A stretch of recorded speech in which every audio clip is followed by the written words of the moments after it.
Mabiyayang araw sa ating lahat at ito na naman ang ating for today's video. Ayan na nga guys, tayo ay bumabaybay galing dito sa Taguig patungong Batangas dahil nga dadalawin natin ang rest house na fully finish na. Diba? Sana all na lang talaga iba ang mayayaman na talaga namang nakakapagpagawa pa ng mga rest house no near at beach. At talagang titingnan natin to guys kung gaano nga ba ka-legit ang ganda ng paligid ng rest house ng mga bossing natin. Ayan guys, no, piniplex ko din ang kalangitan dahil though marami talaga namang mga clouds pero masasabi mong maganda pa rin naman ang sikat ni Haring Araw. Diba? This one, it takes 3 hours going to Batangas and we'll leave at the house at 8 a.m. guys. Kaya naman kitang-kita nyo naman na maliwanag ang kaulapan kahit pa makapal sila dyan. Sana all makapal. Ano nga ba yung makapal na yan? Siyempre, yung ating kaulapan guys, no? At this morning, hindi rin siya umulan which is a good sign to go and travel. And this one is so good kasi nga guys, no?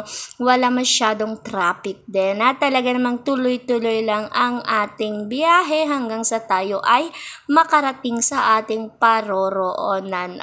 Diba? At ito guys ay isa nga sa dinadayo ng ating mga foreigner, ng ating mga turista, no, Pilipino man o foreigner, dahil nga guys ang Batangas ay isa rin naman talaga sa pinakamagagandang place na mayroong magagandang beach at higit sa lahat kung ikaw nga ay nakatira lamang sa Manila, ito lang yung pinaka-easy, pinakamalapit na po pwede mong puntahan na talaga namang mapapawaw ka rin naman sa view kung gusto mo ng view dahil meron sila ditong mga The Palm, mga kung ano-anong mga resort na mga kung anik-anik na kung tutuusin ay hindi mo mapapansin because it's just on the way, kumbaga sa road, hindi mo alam na yung palang malaking part na merong mga fences, isa pala siyang malaking farm or mga villa kasi marami kaming napuntahan na which is hindi mo talaga mapapansin except if you search in online, like if you want to book a villa in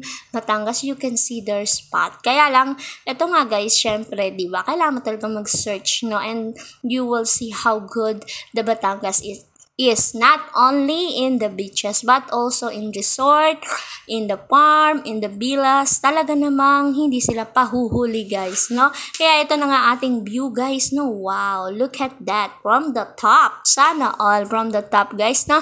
Nanggagaling ang ating view galing dito sa itaas at makikita nyo namang legit na ang ganda ng swimming pool at syempre andyan din ang baybayin ng dagat na talaga namang takbo ka.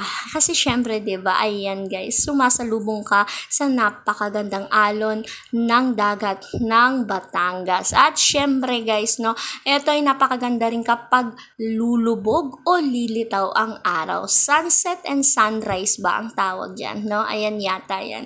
And of course, makikita nyo naman na medyo maulap pero talagang nandiyan pa rin ang ating Haring Araw at hindi nga umulan which is good.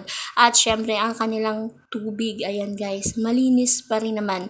Pero hindi nga lang siya white sand but then napakaganda, napakalinis naman ng area na napili ng ating bossing guys, no? Hindi ko may reflex ang bahay dahil bawal. Syempre bawal dahil syempre kanila yon. Pero ito nga ang paligid ng kanilang rest house na pinatayo na fully done na guys, no? I hope you like my vlog today and this is the beauty of Batangas guys. And thank you for watching. God bless.